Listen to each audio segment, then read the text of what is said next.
There's no feeling more intense than starting over. If you deleted your homework the day before it was due, as I have, or if you left your wallet at home and you have to go back after spending an hour in the commute. If you won some money at the casino and then put all your winnings on red but it came up black. If you got your best shirt dry cleaned before a wedding and then immediately dropped food on it. If you won an argument with a friend and then later discovered that they just returned to their original view. Starting over is harder than starting up. If you're not ready for that, like if you've already had a bad day, then what you're about to go through might be too much. Feel free to go away and come back. I'll be here. Alright, thanks for coming with me on this trip. I'll understand if you have to take a break at any point. Just find a safe place to stop and quit the game. And don't worry, I'll save your progress, always, even your mistakes. This game is a homage to a free game that came out in 2002, titled Sexy Hiking. The author of that game was Jazuo, a mysterious Czech designer who was known at the time as the father of B games. And B games are rough assemblages of found objects. Designers slap them together very quickly and freely, and they're often too rough and unfriendly to gain much of a following. They're built more for the joy of building them than as polished products. In a certain way, Sexy Hiking is the perfect embodiment of a B game. It's built almost entirely out of found and recycled parts, and it's one of the most unusual and unfriendly games of its time. In it, your task is simply to drag yourself up a mountain with a hammer. And that act of climbing, in the digital world or in real life, has certain essential properties that give the game its flavor. No amount of forward progress is guaranteed. Some cliffs are too sheer or too slippery. And the player is constantly, unremittingly in danger of falling and losing everything. Anyway, when you start Sexy Hiking, you're standing next to this dead tree that blocks the way to the entire rest of the game.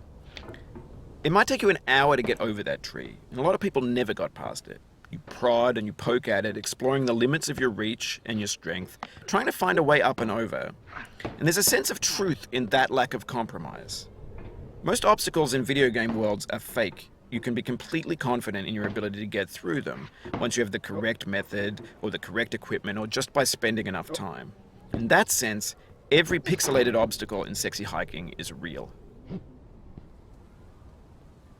The obstacles in Sexy Hiking are unyielding, and that makes the game uniquely frustrating. But I'm not sure Jazuo intended to make a frustrating game. The frustration is just essential to the act of climbing, and it's authentic to the process of building a game about climbing. A funny thing happened to me as I was building this mountain. I'd have an idea for a new obstacle, and I'd build it, test it, and it would usually turn out to be unreasonably hard. But I couldn't bring myself to make it easier. It already felt like my inability to get past the new obstacle was my fault, as a player rather than as a builder. Imaginary mountains build themselves from our efforts to climb them, and it's our repeated attempts to reach the summit that turns those mountains into something real. When you're building a video game world, you're building with ideas, and that can be like working with quickset cement.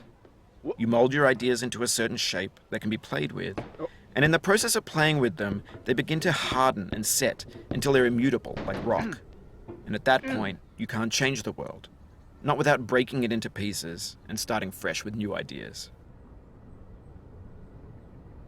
For years now, people have been predicting that games would soon be made out of prefabricated objects, bought in a store and assembled into a world. And for the most part, that hasn't happened, because the objects in the stores are trash. I don't mean they look bad or that they're badly made, although a lot of them are. I mean they're trash in the way that food becomes trash as soon as you put it in the sink. Things are made to be consumed and used in a certain context, and once the moment is gone, they transform into garbage. In the context of technology, those moments pass by in seconds. Over time, we've poured more and more refuse into this vast digital landfill that we call the internet. It now vastly outnumbers and outweighs the things that are fresh and untainted and unused.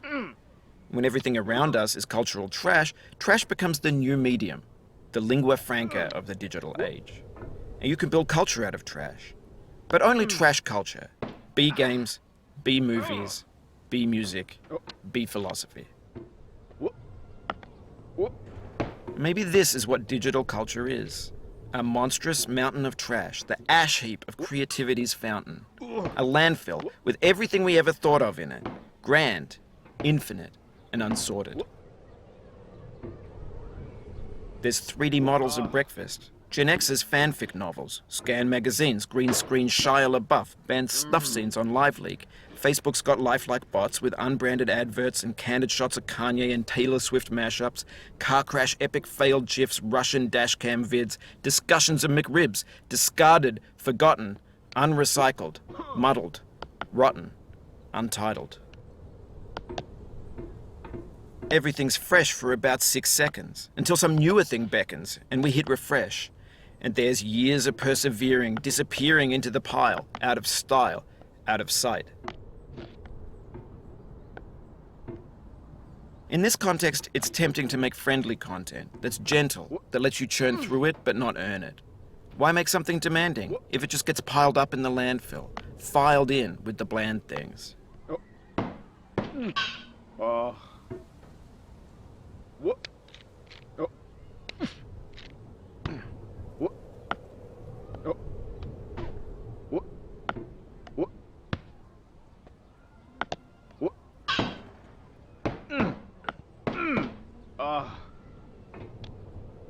What?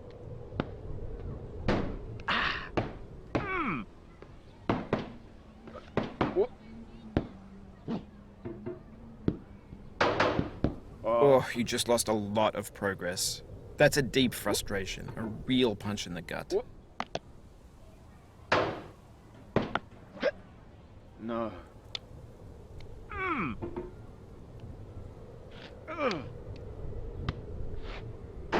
What?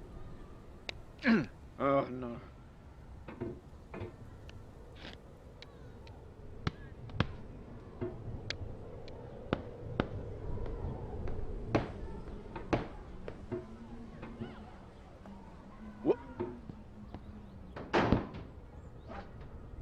Oof, sorry about that. What? What? What? What? What? What? What? What? What?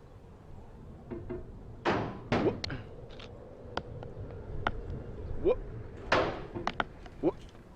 What? What? Oh, it happened again. Keep on trying, don't let it get to you.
This thing that we call failure is not the falling down, but the staying down. Mary Pickford. Whoop.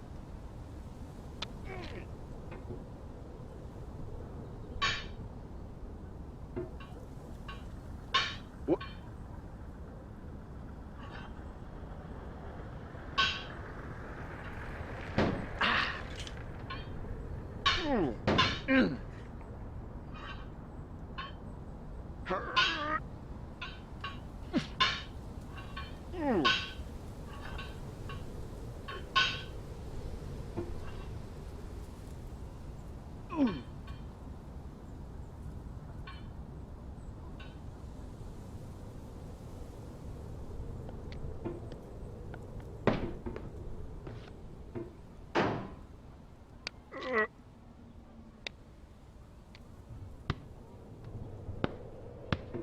Whoop. Whoop.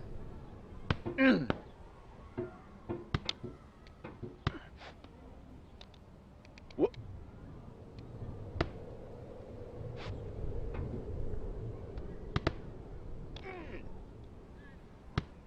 Whoop. Whoop. Whoop. Whoop. Whoop. Whoop.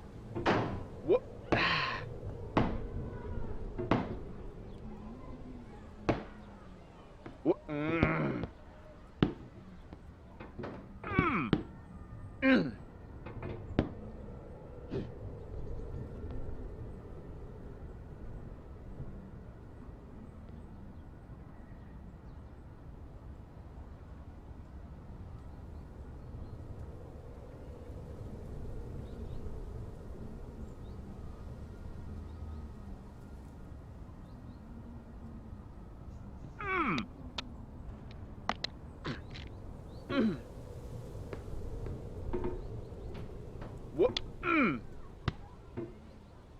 Whoop. Whoop.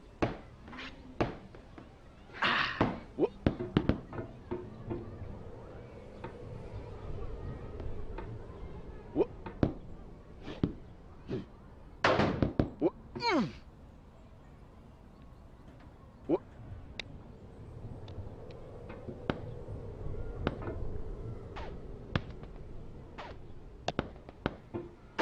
Whoop.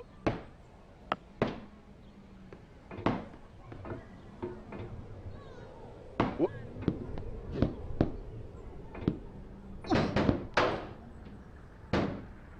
Uh.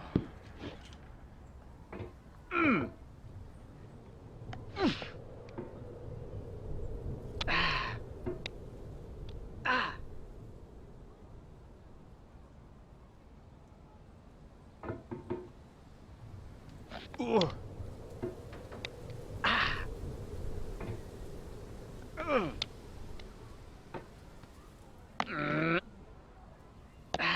Whoop.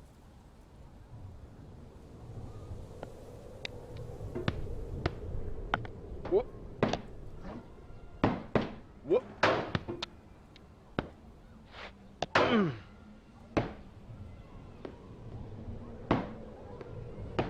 Whoop. Whoop. Oh. Oh. Whoop. Whoop. Whoop. Whoop. Oh. Oh.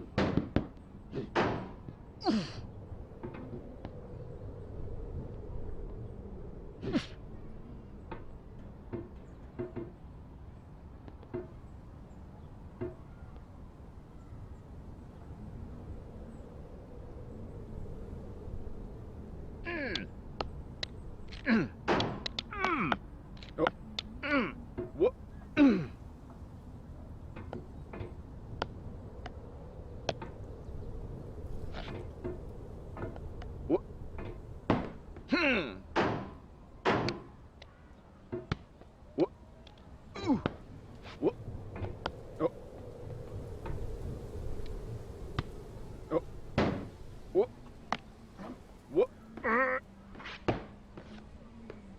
Whoop.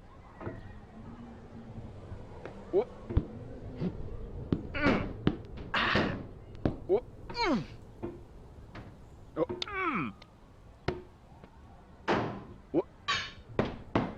Oh.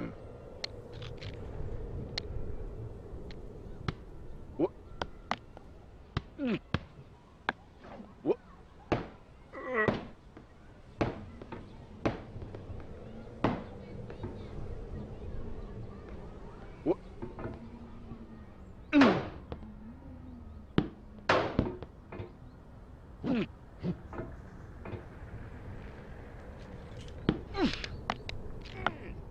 When games were new, they wanted a lot from you. Daunting you, taunting you, resetting and delaying you. Players played stoically. Now everyone's turned off by that. They want to burn through it quickly, a quick fix for the fickle, some tricks for the clicks of the feckless. But that's not you, you're an acrobat. You could swallow a baseball bat.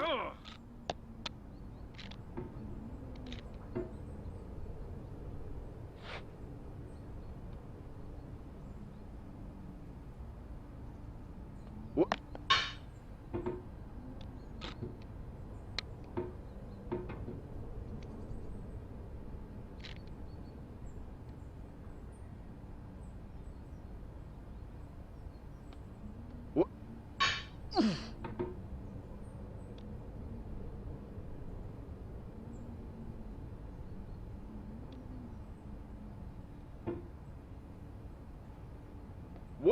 What? What? What? What? What?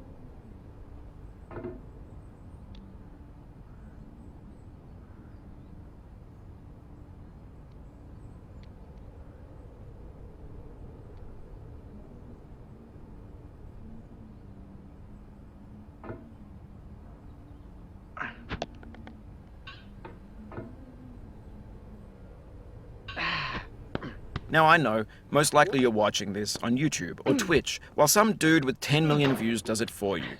Like a baby bird being fed chewed up food. That's culture too. What? Oh.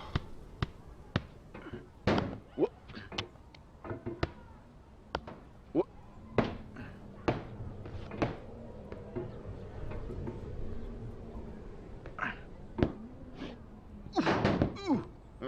The soul would have no rainbow, had the eyes no tears. John Vance Cheney.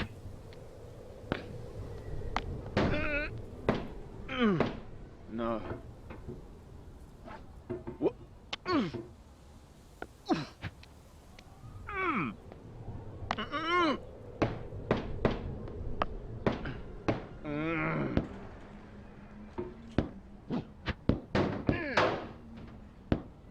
No. Oh.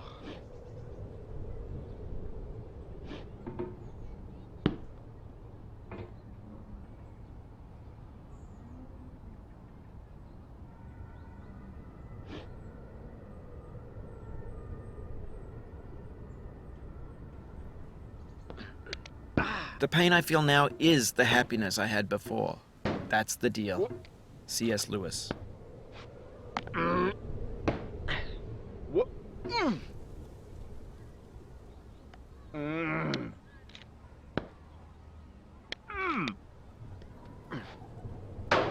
What? What?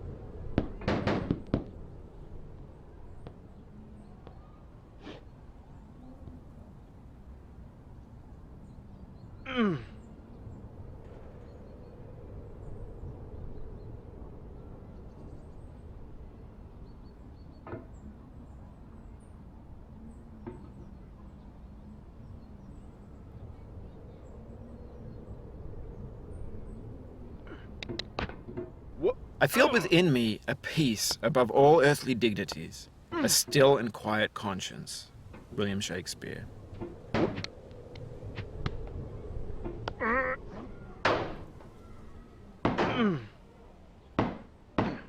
Oh.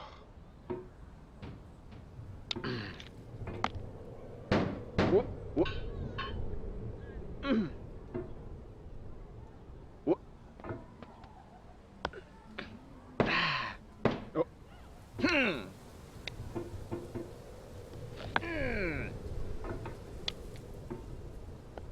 Oh.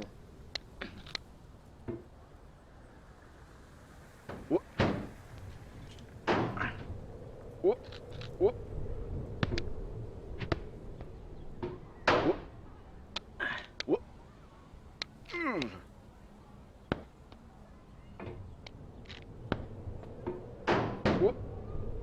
You cannot now believe that you will ever feel better.